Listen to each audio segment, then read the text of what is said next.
Hey! Hello. You alright then? Hello. I'm alright, mate. I'm alright. Now we're here. Let's do the proper intro. Welcome, welcome, welcome. You are here with your host, Mr. Budget Pedal Chap. I'm here on the right of my screen. I don't know if I'm on the right of yours. You're alright. All right. You are also here with me. Say hi, Lee. Yabba dabba doodah. Exactly.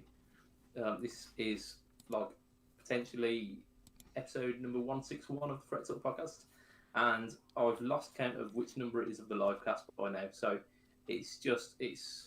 I mean, we can say the date. I think it's the 20th, 23rd. Is it 23rd? So there you go. You think so? Yes, it is the 23rd. Yes, you're right, my friend. It is the 23rd. Seems like the 468th of August by now. Oh. How are you? How are you, my man? I'm alright, man. I'm alright. How is everyone in the audience? Who have we got watching us today? Join in, chat in, say hello.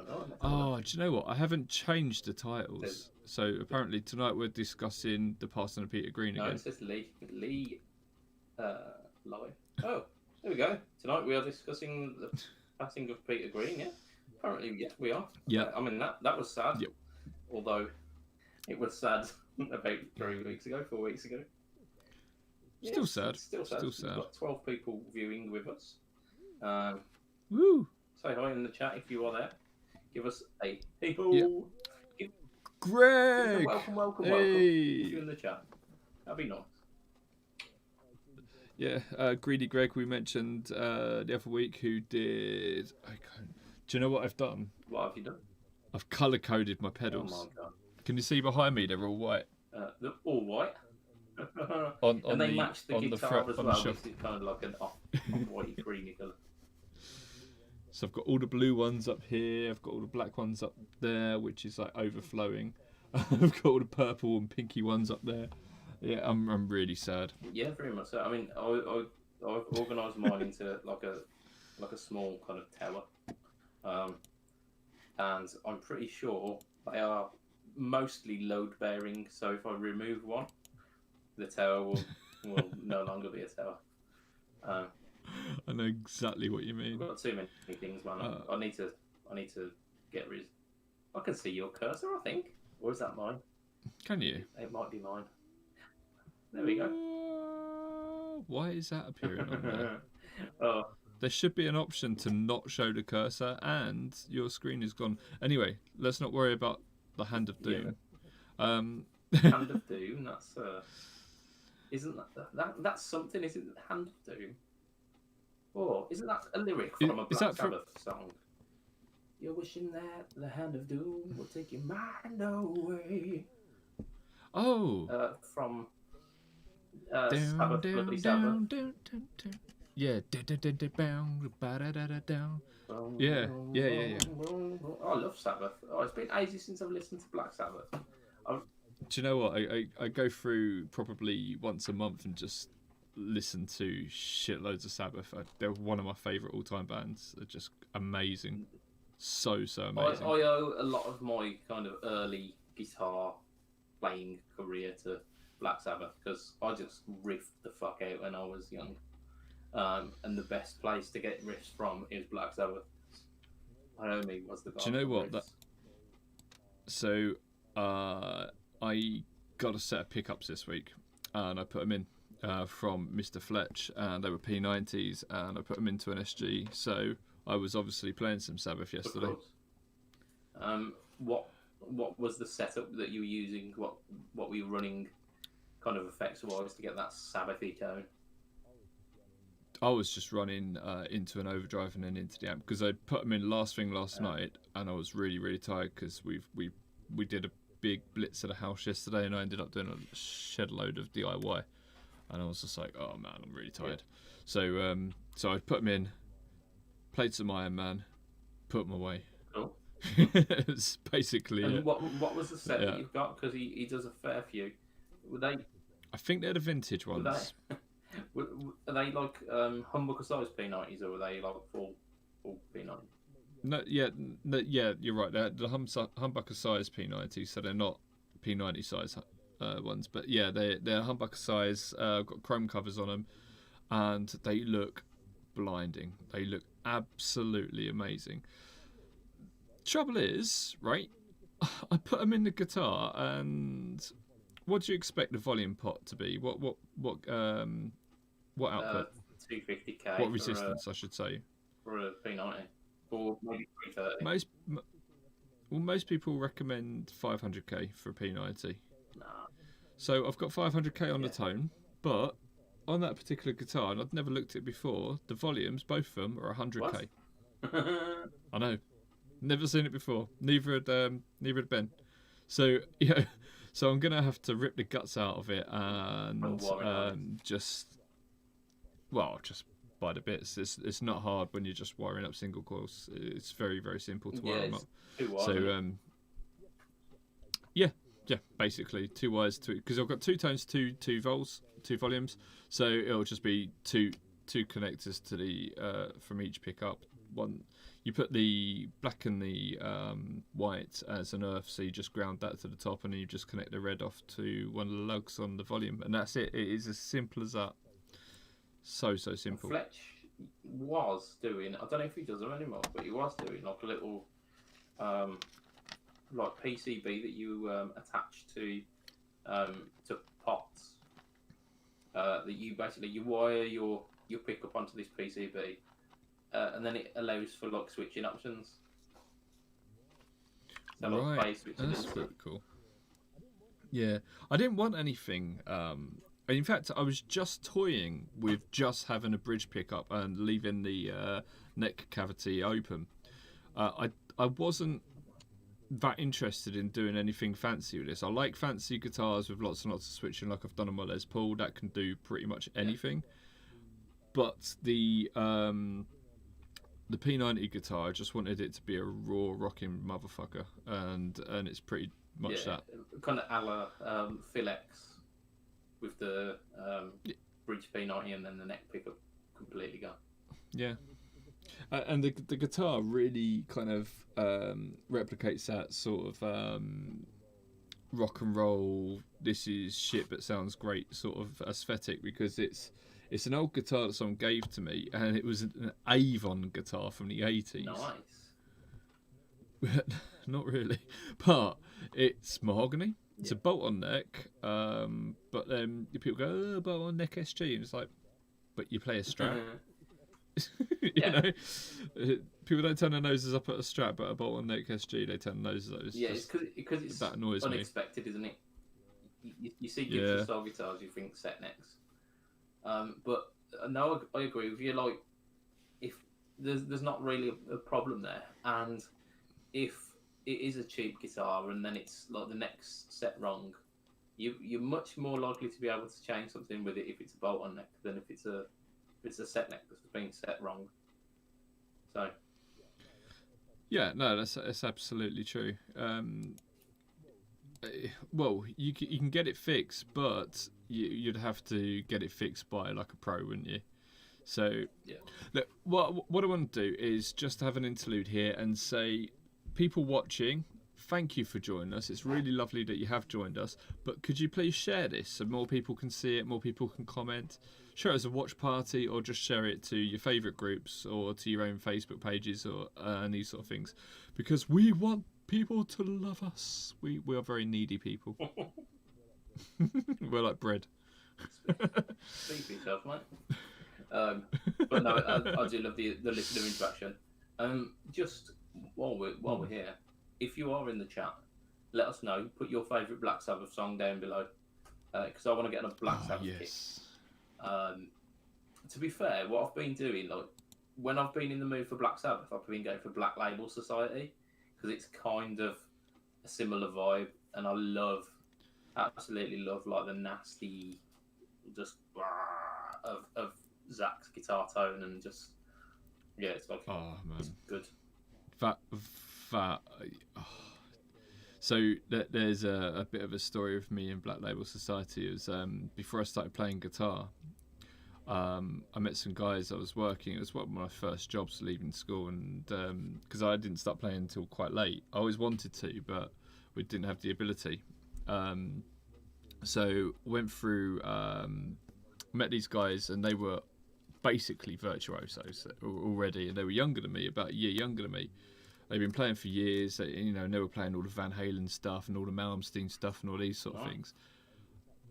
In fact, Reese wasn't even supposed to be working at the place we were working at because he was too young, but somehow he got away with it. It was that sort of thing, and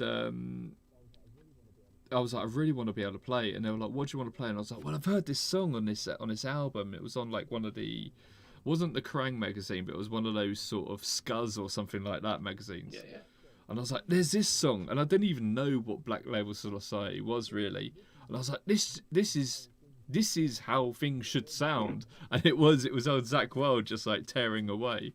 And then I was like, oh, and there's also this, and I handed them over like Painkiller, as we discussed before. I was like, I need to be able to do this. This is what I need to be able to do. Very much so. Still don't know. The chat's just been blowing up with like Black Sabbath hits. So we've got Bimson saying NIB because it starts with Geezer, and like legit. I love that tune. I once played NIB along with two other Black Sabbath tunes at a church. So I have fond memories of NIB. We've got Greedy Greg, Sweetleaf, Jeff Hyatt, Cornucopia. All good choices. Yes, definitely. I'm trying to think of what I would say is like my favourite Black Sabbath tune, and it's really difficult. What am I gonna go for? Like Symptom of the Universe, just heavy as fuck. Yeah. That's the one that gets like dun dun dun dun dun dun. Yeah. Yeah. And that is Sabbath. It's just like gritty teeth, headbanging. But my favourite, if you're interested, is Fairies Wear Boots. Legit. Like, down with that. There's brilliant There's another song. Sabbath tune that System of a Down covered, and it's a wicked Sabbath tune, and I can't think of it. Snowblind. Love that tune. And the Sabbath version and the System of a Down version are so different, but they are both just really, really awesome. Speaking of covers, what about Planet Caravan? Yes, yeah. I think he did a cover of that, didn't he, Zach Wild? No, it weren't. It was Pantera. Yeah, of course it was. We're not allowed to talk about Pantera anymore, are we? Yeah, I mean, it's annoying. It's less controversial than talking about Gary Glitter. I was just thinking that. I was just thinking, these poor people who were like, they're obviously idiots anyway, but they were like big Gary Glitter fans, and then they're like, oh, but what do I do? Yeah, I've got all these Gary Glitter albums, and now they're worth nothing. Can you imagine if you were like an art collector and you happen to have like a collection of Rolf Harris art, and you thought, do you know what? One day I'll sell all that and make a mint. Yeah, the market's falling out of that at the moment, hasn't it? Yeah, I'm just thinking, like, in terms of like a scale of like how acceptable it is to listen to, like, in modern day and age. You've got Gary Glitter, and I think even further than that, you've got Lost Prophets. Because like Ian Watkins. I really feel sorry for the rest of that. Band. Yeah, completely. Because some of their stuff was really iconic in the early 2000s. I was never a big fan, if I'm honest. Some of their stuff really annoyed me. It was just some of their what was that song they had that was quite big and they had a really cool name to it? Something like Shinobi. Shinobi versus Dragon Ninja. Yeah, that's a well called title for a song. That song did not deserve that title. To be fair, like some of the earlier Lost Prophet stuff, which was a bit more proggy, I thought that was pretty cool. Not allowed to say it these days though. No. But yeah, like, but at that end, you've got like Lost Prophets and Gary Glitter, and then you go a bit further along, and then you've got like Phil Anselmo, or whatever his name is. Is slightly less less of a controversial topic, and then Michael Jackson as well. No, the thing is with Jacko, it was never. I was listening to Michael Jackson the other day because that's such good music, but you've always got it in the back of your head. You're like, did he? Didn't he? Did he? Yeah, Didn't he? yeah. You know, it's Yeah, it's very difficult to say. Hi to Mr. Anthony Flisher, and let us know how things are going, man.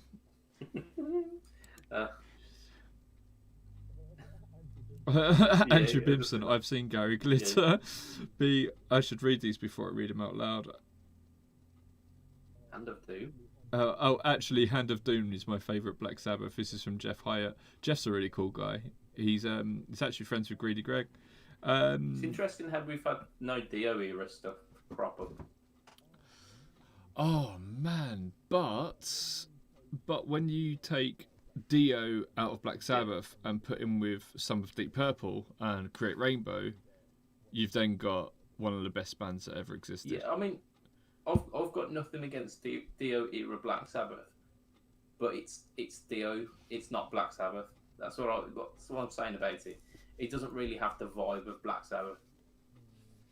And although I do like Dio a lot. I don't think there's any argument that like Dio is a much more accomplished singer than Ozzy, but like the most iconic Black Sabbath tunes are Ozzy era Black Sabbath tunes. Yeah. Oh, do you know what? What am I talking about? Black Sabbath is probably the best Black Sabbath song. Yeah, it's a wicked tune. I do like that. It is because it's like it's doomy as fuck, and then it goes into that really awesome riff. Yeah, it kind of starts galloping. Yes, love it. Yeah, man. Do you know what? They nailed that genre with the first song of the first album. Yeah, legit. Like, that's a hole in one. Metal would not be where it is today if it weren't for Black Sabbath. I think that's easily a fact. It's not even a. Not even a. Them and Zeppelin, Zeppelin. You know, they really. I know they weren't anywhere near as heavy, but yeah. Anything off of Masters of Reality, says Greg. Jeff said first Rainbow record rips. Yeah, absolutely. Yeah, absolutely. Yeah. Was that Over the Rainbow? Anything from Masters of Reality. I mean, Masters of Reality, Paranoid, Black Sabbath, all of those earlier Black Sabbath albums were just smashing it out of the park. Love them. I'll tell you what I want to know. What's your favourite Deep Purple album? Fireball. Yeah, I mean, In Rock's awesome, but there's some tunes on that just great. I mean, like Rat Stew and what's the other one? Yeah, I need to get a track list out. But there's a couple of them that just they don't quite resonate with me. Whereas In Rock's my favourite. You know, if you've got any album that finishes with Child in Time, has to be, you know, it's just the best. Yeah, it's just such a what a song. No, as well, I love Burn. Like the kind of because it's got the more kind of soul and funk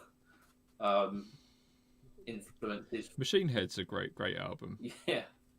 Well, can I cheat and say like made in Japan? Because like yeah, I tell you what, you say that one of my favourite Metallica albums is the S&M album, which with the orchestra, I absolutely adore that album. Yeah. To be fair, it like perfectly snapshotted a point in time, which was kind of like the high point of Metallica, arguably. I mean, I know there's a lot of people who say that they were not great after the Black Album, or in fact, including the Black Album in that. Black Album is one of the best metal albums ever. You know, people who say that are just like trying to be elitists. I think anyway, and it's personal opinion. I will happily sit down and listen to Ride the Lightning and Master of Puppets. In fact, Master of Puppets is one of my favourite albums ever. But I do love the Black Album as well. Yeah, I think in terms of like sheer thrash, Master of Puppets is hard to beat. But then it shows a kind of a departure from that, like the competition between the four trying to get faster and heavier, and they just went, nah, it's stupid. We'll go a bit more. I don't want to say mainstream because it's kind of got negative connotations, but they'll go for more melody rather than just going hard and fast. Well, that's the best thing about Metallica, isn't it? The fact that their songs are, they're powerful, but there's a lot of melodic parts in there. You think about Battery itself as a song, and it's got a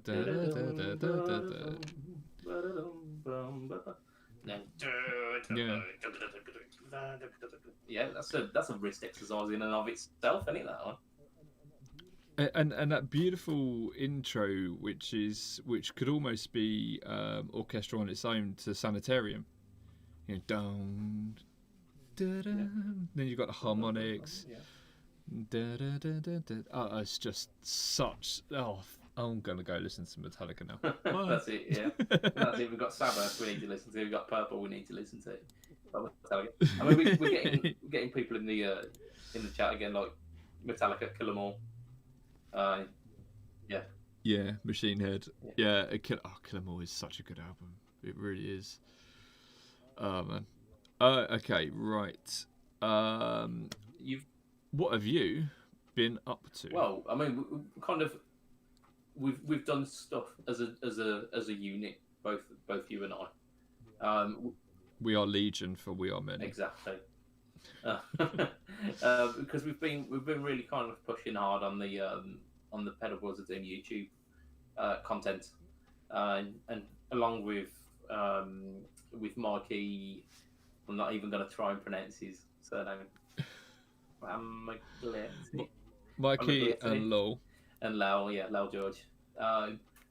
We've been like steadily ramping up the content on the Pedalboards of Doom YouTube channel.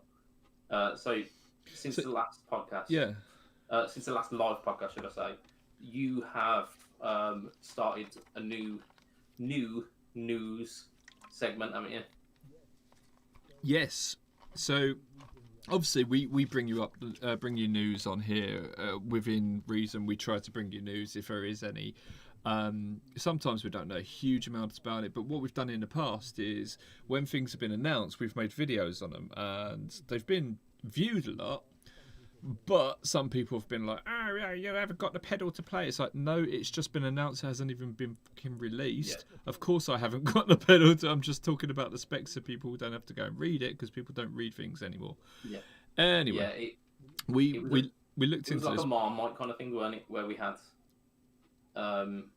it kind of divided opinions. There was some people who were like really pro those old like news bite videos, but then for an equal amount of the people who were like really for it, there was an equal amount of really vocal negativity.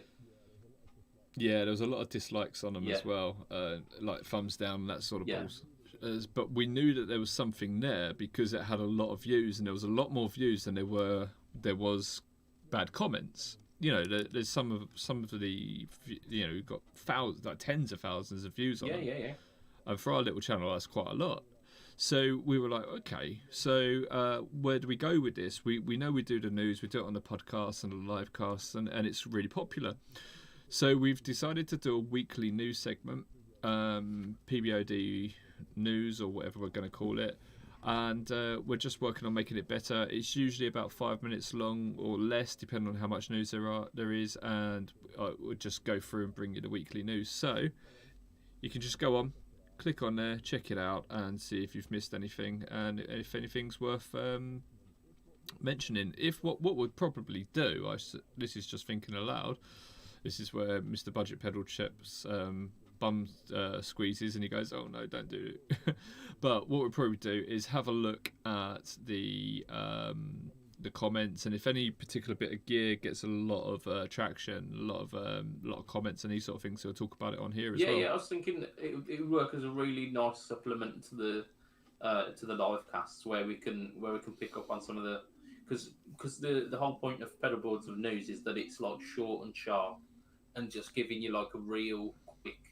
This is what's happened this week in guitar. Like you've got this product that does this, next one this product's doing this, and it's like a real nice quick roundup. It's like fast news bites, but because of that, it means that you can't go into vast amounts of detail. So like on the one that was released on Friday, you mentioned a certain product by Harley Benson, and since then I've had a look at that, and I've got really excited about some of the things. We're going to go into a little bit of discussion a bit further on in the show about that. So cool. Yeah, that's the news bit that we've brought on. Then we've got Mikey, who is doing hands-on videos. So Mikey is basically, if you've ever seen Mikey's videos on Pedalboards of Doom, they're amazing. He does, it's similar to the sort of style that Knobs used to do, where you just see the hands playing with it, but his playing style is completely different. He does things with pedals, like he puts pre-recorded stuff from his phone or from his tablet or whatever, or from a tape player into a pedal, and then makes it just basically shows you what he can do. There is a fantastic one coming out very soon, absolutely fantastic, and you haven't even seen it yet, have you, Mr. Budget Pedal Chap? I can't wait for you to see this. Yeah, so I mean the ones I really can't. I mean, we've had one from Mikey thus far, haven't we? Which was the Stone Deaf. No, not Stone Deaf. Sorry, Fairfield. Fairfield. Yeah. Shallow Water, is it? Yes. Yeah. So he talks you through the controls. Well, not talks you through. He plays through the controls, and there's a little bit of text on the screen. Very nice. Very artistic. Lovely to watch. A pleasure to watch. It is like watching a bit of art. Yeah, it's with Mikey stuff. It's really tranquil. It's really chilled out. And again, it's like a 5 minute chunk. But what he does, which I mean, I kind of compare it a little bit to the No Talk All Tone thing, where he's playing the knobs of the pedal, but he does it in a way where he's like, he'll have a guitar for like a minute, and he'll do like a little loop with that and show like one of the controls on the pedal manipulated with that loop, and then it'll be, oh, here's the bass riff, and then it's like, oh, here's some drum samples going into it, and then here's some synth parts, and it's really cool because it's almost like a continuous flow of music that just kind of morphs as the different bits come in, but then showing like the interaction of certain controls on the pedal.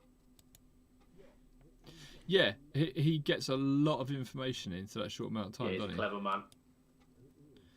He is, and he's a talented man as well. Yeah.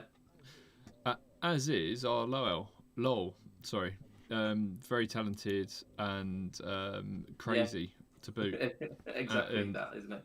He's like our resident Jack Black. It's true. And he's done some amazing videos.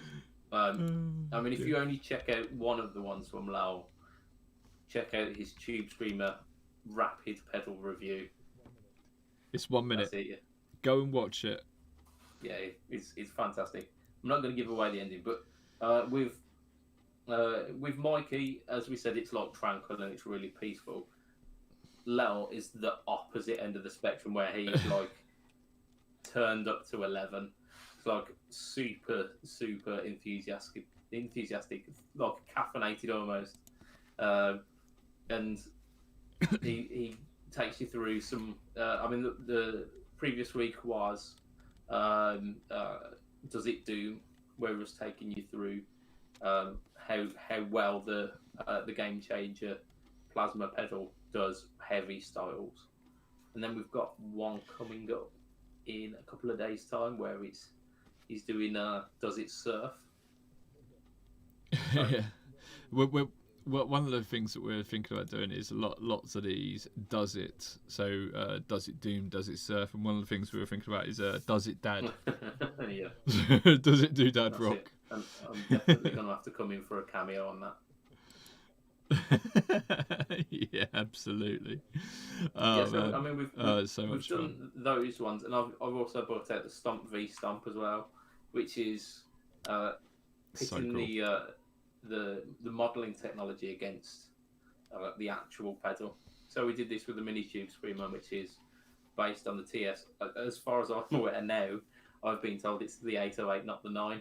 Um, but I pitted it against the Screamer 808, which is the HX version of that, and then the legacy version as well, which is from like the M series pedals. Um, Yeah, so if people aren't aware, what you've got in the Helixes is you've got all of their new stuff, but they've also it was an add-on, wasn't it? It was an update. They added all of the tones from all of the last generation of pedals and the generation before, so the DL4s and that sort of thing yeah, as yeah. So well. you got some of the iconic like the delays and the reverbs and that, and you've got all. I mean, because a lot of the M series stuff was kind of taken and tweaked from that anyway. Um, but yeah, you've got there's so much stuff on there. It's easy to get lost, and I've done I've done the Tube Screamer one. Um, there's another one which is coming out in about 3 weeks' time, which I'm not going to tell you just what it is yet. But I'm thinking not only doing that, but extending it a little bit and maybe pitting some Marshall in a box pedals versus like the actual amp models as well to see Yeah, that'd be cool. how well they stand up. So I'm gonna have to find some like real legit um, Marshall in the box. I'm thinking maybe the Chev Tone Messiah because that is like next level. Let me ask the audience here, or should I phone a friend? Um, we we're thinking about, one of the things that you see on YouTube that's quite popular is the top 5 delays or the top worst delays and these sort of things. What would be, if we were to do a top 5, what would be your favourite, what would be your suggestion? Top 5 of what? What would you want to see? Yeah, Top I mean 5. it doesn't necessarily have to be top five as well, or like five of what category? Yeah, what would be your list? What would you like to see on YouTube? What would be a list that you'd like to see on YouTube? And for the listeners as well, who listen to this in a week's time or anything, let us know on Fret Talk and Pedalboards of Doom, and let us know what you think, because we're very interested to see what sort of feedback we get from the audience. Yeah, yeah, very much because we're doing an extra push on it to kind of really get it going.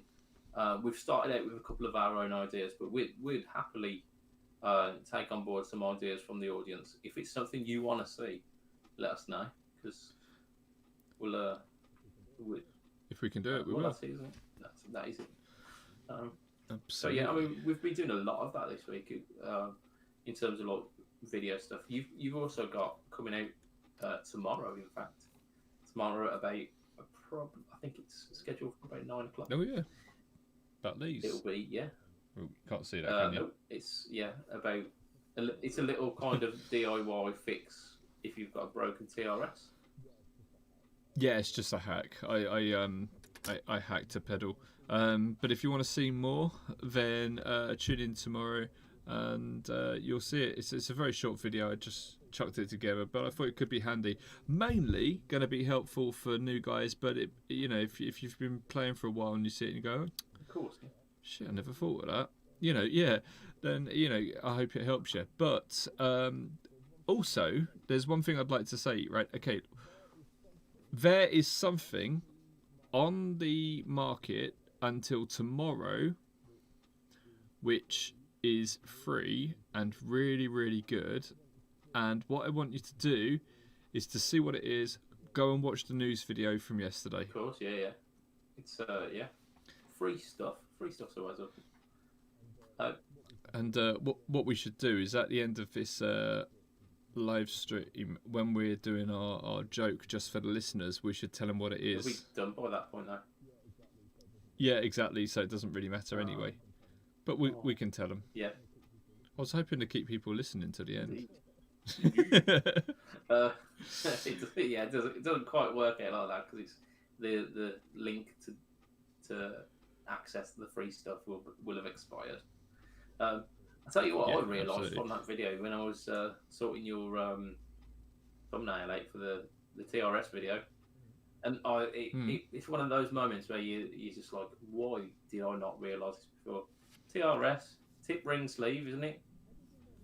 How did you not I know just thought that? it was like a XLR and stuff like that. Just a cable name that didn't have, like, just had a random series of like letters rather than. But doesn't XLR mean something as well? Yeah, it does. But it's like it was a Canon specific connector,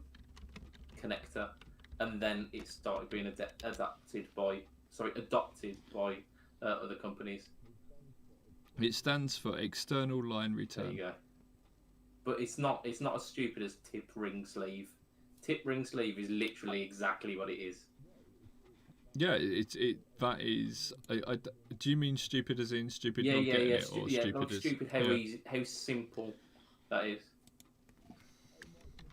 Hey, Mike Madec, how you doing, man? Because we live in a society where there are so many little abbreviations, like USB. Like, how many people know that it stands for like Universal Serial Bus? Like, how many people know that and just don't think, oh, that's the name of the thing? I knew that. Why did I know that? Because you're a nerd. Yes. That's why. So yeah, I mean, I've done that this week. Let's have a look at what else I've done because I've written it all down because I'm that organised. So yeah, I can't mention that. I did the No Talk or Tone this week was on the Mojo, which is potentially the greatest guitar pedal ever to have existed ever. Apart from the blue box, of course. We'll have a fight about it. Stop rubbing my head. All right. I see you with your little cursor. If that's what you want to call it. Oh yeah, I was sorry. I don't know why it keeps doing that. It's really frustrating. So yeah, I did the No Talk or Turn this week on the Mojo, and it's been out a couple of days. But I've got some positive feedback in the comments about that actually. With certain pedals, people just they'll watch the video but then they'll stay quiet. But I've got a few people like being really vocal saying, yes, I love that pedal, it's amazing. So, and Mr. Bimson says he avoids top 5 videos as they're usually clickbait drivel.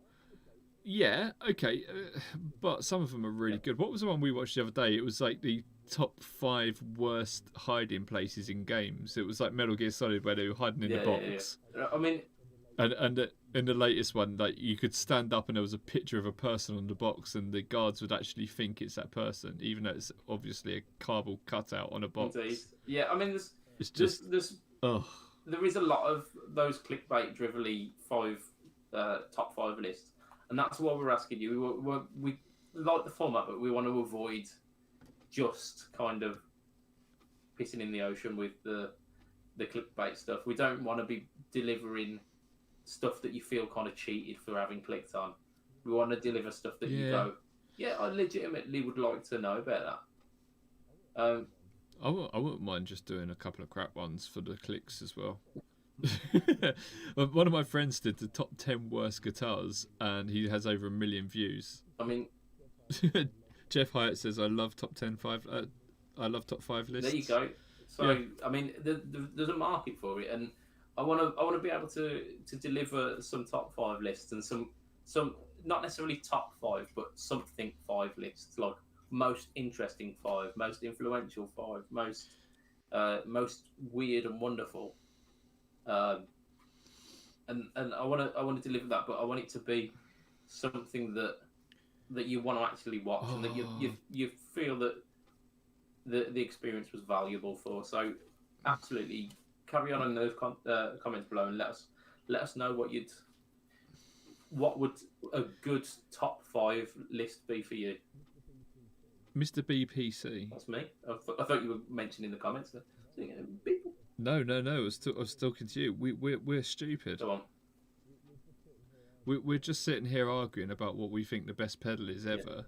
and I'm going Blue Box, and you're going Mojo Mojo. We should just do the best pedals. 5 best pedals, no arguments. Yeah, the 5 best pedals That's ever. it, like one from each of us.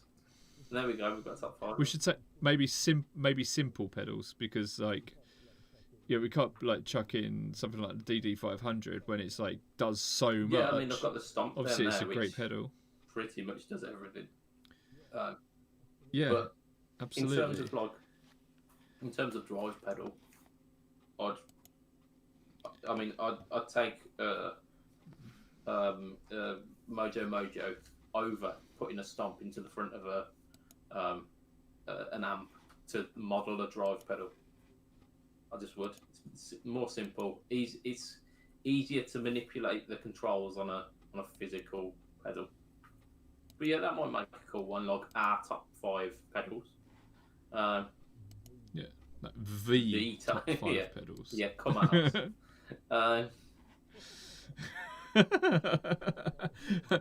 That'll generate some some controversial comments on it. Right. Tell us in the comments what you think your worst top 5 pedals are. Right. No, just tell us one each. Just tell us your worst pedals ever. Yeah. Right. I reckon. I just looked at the time. We've got about 20 minutes left. I reckon it is time to mention a bit of news. Right. So, because I talked to you before the cast about this and just said I'm very excited. So we're talking about the Harley Benton. I've got some images ready, but I don't know what you're about to say. Okay, so Harley Benton DNA FX GIT rolls off the tongue, doesn't it? Essentially, absolutely. 2-foot switches and a treadle multi effects kind of modelling unit. So it's got 55 quote unquote. Yeah, that's the one. Non-linear amp models. 26 IRs, and it allows you to load your own IRs as well. 151 guitar effects, which include drive comp, gates, EQ, modulation, wah, pitch, filter, delay, and reverb. You can have up to 9 effects at once. So if it works anything like the Helix, you'll probably find that like amp is one block. So you'll probably have somewhere up to about like 6 or 7 effects as well as your amp model, if that's the way you want to use it. We've got an expression pedal, obviously with the treadle. There's the ability to tap tempo. There's a looper built in. I think it was 80-second looper. A drum machine with 80 possible drum beats in there. You've got a tuner as well, so very all-encompassing. What you'd expect from a multi-effects unit.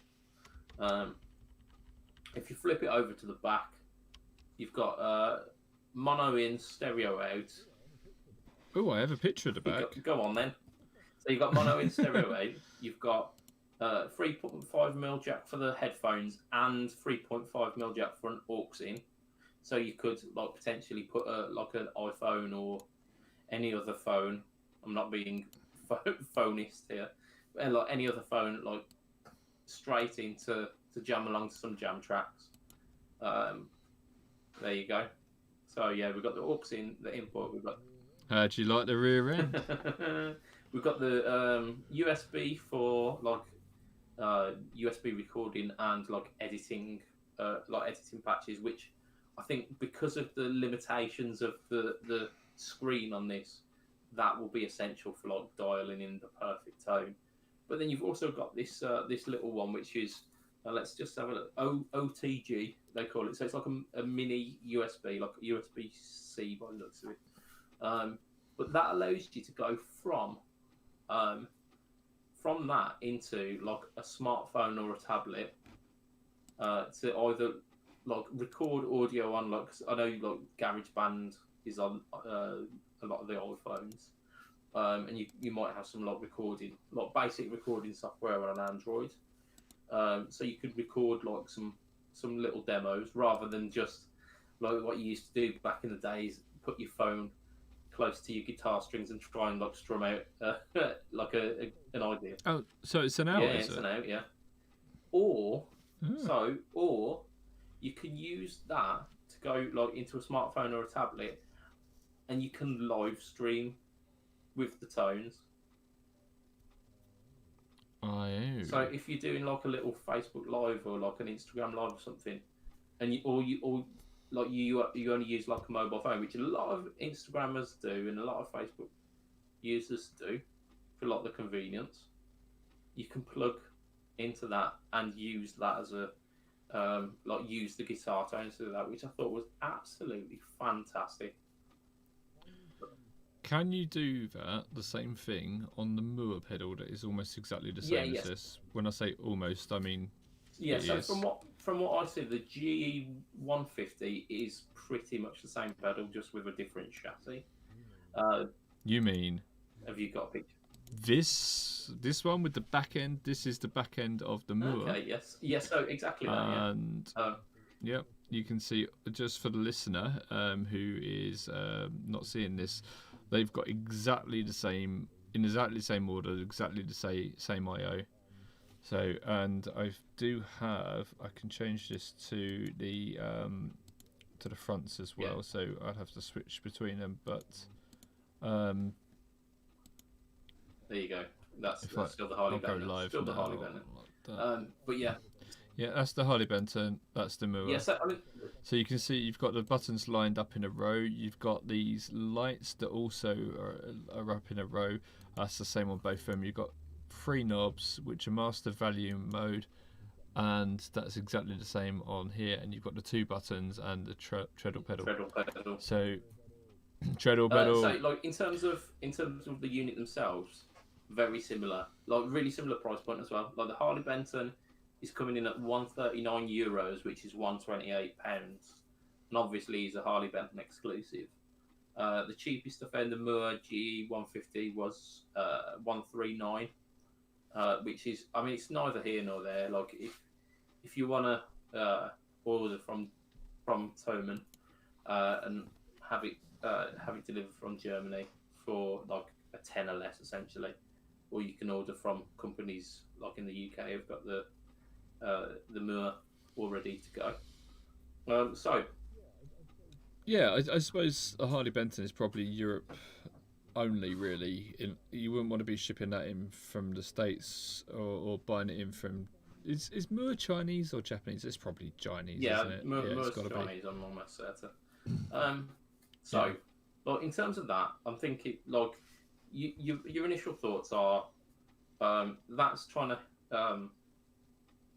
to compete with the HX Stomp kind of territory, like really small, compact, got the amp modelling, got everything built in, but it's not meant for like huge amounts of versatility. It's kind of like a basic modelling unit. How do people use the Stomp? What's the situation in which people usually use the Stomp? And don't say they stand on it, because that will be grounds for. No, this question is to you, Lee, because otherwise it will take quite a while to field questions, because we've got. How do people normally use the Stomp? Think about how people use the Stomp. They usually stick it on their board to make up for pedals that they don't have room for. So they'll stick it on. They say they want. Do you know what? My modulation section of my board isn't big enough. I'm going to chuck it on there. Oh, by the way, also I can use this as another out, so I can run it to my amp, but I can also run it out as a stereo and these sort of things. So yeah, that's the sort of, the Stomp is kind of like I'm going to put this little thing on my board, and it's going to make up what another board, an extra second board might have I might have needed a second board for everything. Yeah, so that's one of the ways that you might use a Stomp. Say for example, you were in a covers band and you had your drives all set up. You're like, yeah, that's cool. I've got my amp, but for one song I need a whammy pedal. So in this, it's got log pitch. It's also got a treadle. Sorted, my whammy sorted then. I also need for another maybe 2 songs. I need a rotary sorted. Got it in there. Um, when we get into like slightly heavier stuff, I need a gate. Okay, got that. So you got all these little things that this pedal will be able to fill in. I um I think it's a great little introduction. I think it's a great way to get into that. How do I say it? It's a good way to get into that world. Yeah, right. Do you know what I mean? Because it can be a bit daunting, and sometimes something little, especially something like the stomp, unless you've come at it from the other angle of, oh look, that helix is really really good. I wouldn't mind one of them. Then you go down to the stomp. If you come at it from seeing the Harley Benton and the Mua, and then look at the stomp and you think, well, that hasn't even got a treadle on it. You know, it can be a bit confusing. Right. So like if you're comparing the stomp to these two units, the Harley Benton and the Mua, the from what I can see, the stomp, the interface for it, the way that you create patches is much simpler on the stomp, because it's got the it, so we've got like 1, 2, 3, 4, 5, 6, 6 like rotary buttons, and then like 4 press buttons, and like touch sensitive stomp buttons. You can do a lot of the editing from the stomp unit itself. Whereas I think if you're looking to get like deep editing with the Harley Benton and the Mua, because it's so limited in terms of what you can do from the unit itself, you'd be having to look to the USB to be able to really hone in on that kind of stuff. But the other thing I wanted to talk about as well, like the other thing that people use this for, and I know Phil from Pedal Patch does this. He's got a pedal board, and then he's got the stomp kind of towards the end of the pedal board, which he uses as almost like a DI, so it can go direct out with the amp modeling. That's kind of what I was talking about a bit earlier, when I was saying like people kind of like thinking, yeah, I can use this in stereo, and it's like adding a second amp to my rig. Yeah. But I mean, you could use it as a backup if you went to a venue and they didn't have an amp, or you had to go to a venue but you could only get there via public transport or whatever. Then it's a perfect solution for that. I'm a massive advocate of pedal board amps, and I think as time goes on, we're going to see more and more and more. The one I've got on my board at the minute, which is the V4 Duchess, I'm so in love with that. I'm using it on a daily basis. Yeah, and that's the kind of thing. Like when I first got the Stomp, and even up until now, like this is what, like 2-3 months on, I found the amount of time that I set aside to practice, because it was so quick and convenient. Like just switch on the unit, there we go, we sorted, and I could do silent practice with my headphones. I found the amount of time that I practiced shot up. It completely shot up. Yeah. So you've just reminded me of something. Massive news. I've put in my order for the Wazzer headphones. Finally. Fantastic. Good stuff, my man. There is something else that came out on the market which I totally forgot to mention in the news. So I'd like to mention it now, because it is a just like the ability to live stream with the Harley Benton and the Mua. I feel that this is a game changer as well. Go on. So this here, this is from a company called Bright Onion Pedals. You might know of them. They're based down in Brighton. Bright Onions is a parody on Brighton. They've been going around for ages. They're a great company. They do powder coating for pedal companies as well. So they've got their fingers in many pies. But they've been doing switchers. Not so much switches. They have done like basic switches, but nothing like the G2 or the ES8 and these sort of things. It's all kind of analog switching systems rather than fancy Exactly. MIDI and digital switching systems, isn't it? And patch bays.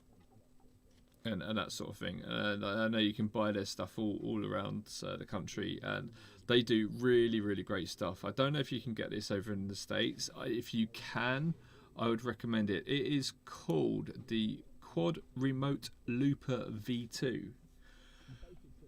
The basic principle of this is if you've got a G2 or an ES8, you can add 4 more loops to your switcher. It works in a similar sort of way that you would have got from the Decibel 11 loop expander, but that only added 3 loops and required MIDI. And I remember that being quite expensive. I think it was like 250 quid, something along those lines.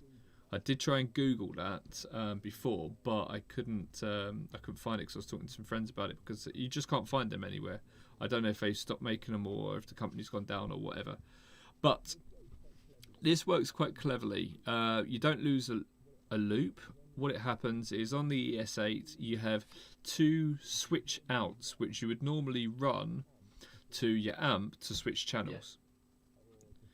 Or to switch the reverb on and off. So you can often do a TRS to stereo mono jacks and put one into each, and then you can switch the two bits and piece over. What happens on this is you use both the TRSs out into this, and that allows you to switch between all 4 send and returns. So you've got send and return 1, 2, 3 and 4, and each of them you run off to another pedal. So basically, this costs £120 for the black one, and you save a tenner if you go for the non-painted one. And you're turning an ES8 into an ES12. No. I've been bitching at Boss for about 3 years to bring out an ES12. I keep saying to him, bring out a new switcher, bring out an ES12. I want 12. And Matt keeps saying to me, just buy a bloody loop extender. Just buy a... And I'm like, no, I want an ES12 because it will come with extra features and stuff. But I'm going to get one of these.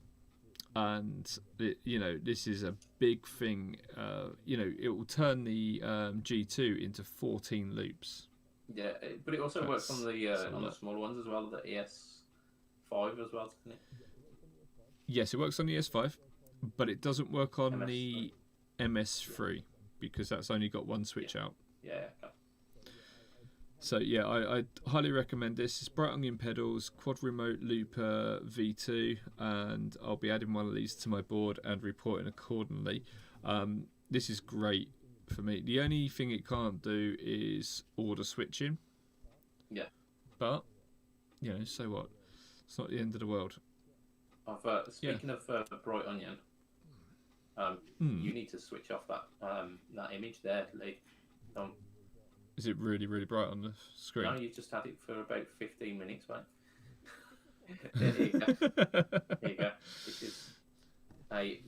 Oh, it's one of their little pedals, is it? Because they've stopped doing them now. But back when they were, I got a Bright Onion soap boost.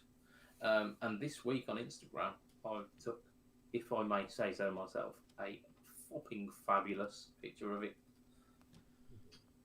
Did you? It looks lovely. You swung me around from the Harley Benton before I was ready, Mister. I am ever so sorry. I thought you'd finished. No. Was there something more? Yeah. I mean, it's mainly so price point for the Harley Benton is $130 essentially. Cheapest IR loader you can get, pretty much $130. So, like, if you are in the market for an IR loader, which this does, you are better off getting this unit than you are, like, because I think it's the Moore Radar, which is the cheap kind of IR loader. I'm not aware of any kind of cheaper Chinese pedal companies that do it, but like, that is the cheapest you'd go for like a legitimate IR loader. I bet someone like Donna does one. I looked because that's what I was trying to convince myself to get instead of the HX Stomp. You should always get a portion of chips with when you buy a Donna pedal, shouldn't you? Donna and shit, oh dear. Oh, Yeah, a But Donna and a Dan Electro fish and chips. yeah. Oh, yeah. So like for 130 quid, you can pretty much buy a Moore radar, or you can buy their full pedal, which gives you a bunch of other effects as well. The best reply we had on worst pedal was Jeff said the DoD grunge, at which point I said no. But he has said that for those who have lived in Seattle their whole lives, they get really weird about the word grunge, because obviously it's like the home of. It was a pedal that was. It missed the boat, really, didn't it? The DoD grunge, because it was out kind of after the boat had sailed. Yeah, I want to pick up those DoD pedals. I think there's some gems in there. You'd have a job, because Mr. John Hornby Skews has mentioned them on his bloody YouTube channel. You can't call him that because it's so misleading. Okay, Josh Scott, because we know that whatever Josh Scott mentions on his YouTube video series becomes instantly, like, the market for it becomes instantly inflated. Just take, like, case in point is the old plastic shitty Behringer pedals. Like, before he released the video about those, people were giving them away free with other pedals they were trying to get rid of. They would. Did I tell you that I bought a Superfuzz? You did. I mean, like, in terms of those pedals, some of them are like really, really quite decent circuits. But the issue is that they come in plastic pedals, and swayed by a switcher. Yeah. But you know, it's so crap that you can do in between settings on it. Yeah. So you got fuzz 1, fuzz 2. So fuzz 1 is like mid pushed, but really nice. It's very Sabbathy. Fuzz 2 is very mid scooped, and it's like, ooh, that's going to take my teeth out. And then you got a boost on it as well. But it's so shit that you can force the switch in between, and you get some great sounds. I mean, you're knocking them for the in between sound, but that's what Strats used to do before. Yeah. Before they fixed it. Said, actually, this is a brilliant feature. Let's do that. So, like, is it a shit feature, or is it genius? Oh no, it's shit. It's a shit feature. It's not supposed to do that. The boss one doesn't do that. Yeah. As far as I know, anyway. But it is. There was definitely no. Oh yeah, let's add that in. Sort of thing. Yeah. Otherwise, it would be a legit option. It'd be like 1.5 to 2.53. Yeah, our friend Graham over at Fuzztopia, great group. If you're not part of Fuzztopia, go over, be part of it. Great little group that is. He said to me, Lee, you've got to try and do these in between settings. And I definitely played some Iron Man doing that as well. Rock and roll. You've got to, really, haven't you? You just got to. But yeah, that's another thing I've been up to. I think I'm looking at our time, mate. I think we are well and past. Before we do sign out, though, I've got a listener question, which I would be an absolutely terrible Instagram person if I didn't include it, because I put it up this morning. Just any questions, hit me up. And HB Guitar said, let's see if I can get the words. Why are humbuckers the best? Oh, so that's easy, because they have higher output and they don't make as much noise. So I mean, my my response to that was that they are two single coils that are put really close together, and because single coils are the absolute shit. Having 2 of them or something like that. is awesome. But I wanted to kind of throw a little link out here. In this month's Guitarist magazine, you can find out exactly why humbuckers, and more specifically, why mini humbuckers are amazing. There's a little article that Yes, they they did, are. and it features my personal friend and one of our Patreon backers, Mr. Ben Fletcher of Fletcher Pickups. So, Yeah. so yeah, I've only used a few mini humbuckers, but when I have used them, you know, I expected them to be crap, and they are not. They are really good. yeah. I mean, they're a beast in and of themselves, and they fit. They usually fit perfectly within a P90 housing as well. So they are interchangeable between P90s and mini hums. So Very cool. Very, very Indeed. cool. Sounds So, like place where we ended today.